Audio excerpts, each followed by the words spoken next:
Hello అండి, నమస్తే. Welcome back to my channel. ఈరోజు మన ఛానల్లో జిలేబీ ఎలా చేయాలో చూపిస్తాను. చాలా సింపుల్గా అయిపోతుందండి.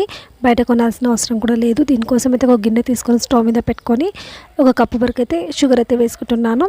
షుగర్ ప్లేస్లో మీరు బెల్లం కూడా యాడ్ చేసుకోవచ్చు. అలాగే షుగర్ మునిగేంతవరకు వాటర్ అయితే వేసుకోవాలి. గులాబ్ జామ్కి పాకం ఎలా పట్టుకుంటామో సేమ్ అంతవరకు అయితే పాకం పట్టుకోవాలండి.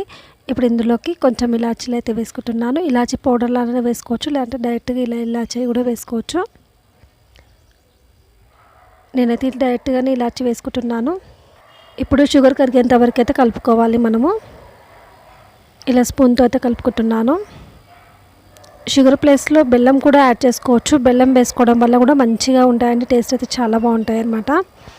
నా దగ్గర ప్రజెంట్ బెల్లం లేదు కాబట్టి షుగర్ వేసుకున్నాను. ఇప్పుడు ఒక గిన్నె అయితే తీసుకుంటున్నాను.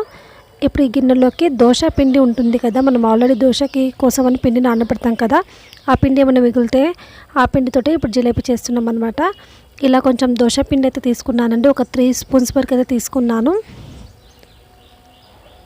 నేను ఓన్లీ ఒక 15-10 అలా జిలేబీస్ చేద్దాం అనుకుంటున్నాను. ఎక్కువైతే మా ఇంట్లో ఎవరు స్వీట్ తిన్నారు కాబట్టి ఇలా వేసుకొని ఒక 2 స్పూన్స్ వరకు మైదా పిండి అయితే యాడ్ చేసుకోవాలి. ఇందులోకి ఇప్పుడు చిటికెడు వంట సోడా అయితే వేసుకోవాలి. ఆల్రెడీ పిండి అంతా పులిసింది కాబట్టి వంట సోడా అయితే కొంచెం వేసుకుంటున్నానండి. చూడండి, కొంచెమే వేసుకున్నాను.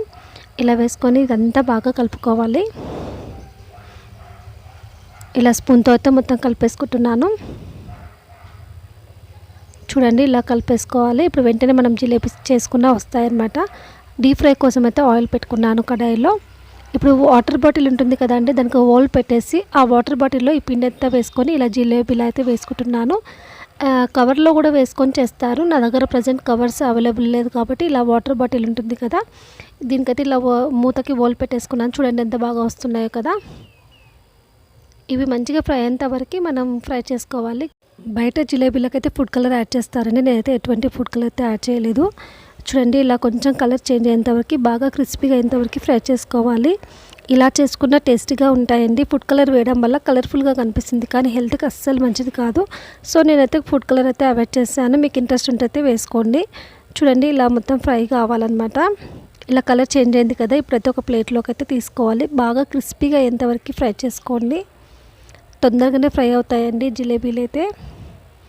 చూడండి, ఇప్పుడు కలర్ చేంజ్ అయింది కదా, ఒక ప్లేట్లోకి అయితే వేసుకుంటున్నాను. ఇలాగే పిండి మొత్తం అలానే వేసుకోండి. చూడండి, వాటర్ బాటిల్తో చాలా సింపుల్గా వచ్చేస్తుంది అనమాట. చూడండి, ఇలా మనకు నచ్చిన డిజైన్లో అయితే వేసుకోవచ్చు. ఫస్ట్ అయితే అంత బాగా రాదండి, తర్వాత వేస్తుంటే చాలా బాగా వస్తాయి అన్నమాట షేప్ అయితే. టేస్ట్ అయితే సేమ్ బయట ఎలా ఉంటుందో సేమ్ అలానే ఉంటుందన్నమాట. ఇలా చేసిన వాటిని అయితే ఇప్పుడు పాకంలో అయితే వేసుకుంటున్నాను. పాకం వేడిగా ఉన్నప్పుడు జిలేబీలు వేసుకోవాలి. ఒకవేళ పాకం చల్లారితే 1 నిమిషం పాటు వేడి చేసి ఇలా జిలేబీలు అయితే వేసుకోండి.